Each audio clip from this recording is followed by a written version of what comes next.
Observable வேர்ல்டில் நம்ம கண்ணால் பார்க்கக்கூடிய, நம்ம அப்சர்வ் பண்ணுற, நம்ம எவிடன்ஸ் பேஸ் இருக்கக்கூடிய வேர்ல்டில் சயின்ஸை நம்ம கடவுளாக எடுத்துக்கிட்டால் அந்த கடவுளுக்கு என்ன ஒரு விளக்கத்தை கொடுப்பீங்கன்னு கேட்குறாங்க. அதனால தான் குரான் அழகாக சொல்லுது. குரானுடைய கடவுளை பற்றின தன்மைகளை பற்றி அழகாக சொல்லும் போது பலம் எக்குல்லாஹு குஃபான் அஹத், அவனுக்கு நிகராக எதுவும் இல்லை. நீங்கள் அப்சர்வ் பண்ணுற இந்த ஸ்பேஸ் டைம் மேட்டர் இதுக்குள்ளே நீங்கள் கடவுளை அடக்குனீங்கனாலே அது கடவுளாக இருக்க முடியாது.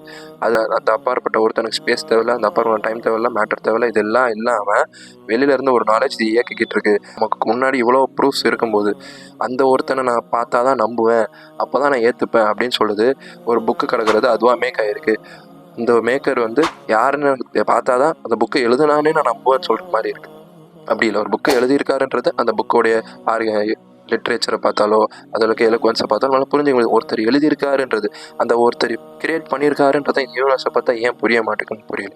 அதுக்கான காரணம் இங்கே தப்பான கடவுள் பற்றின கொள்கைகள் இங்கே பரப்பப்பட்டு வர்றதுனால உண்மையான கடவுள் கொள்கையை விட்டு நம்ம தூரமாக்குது.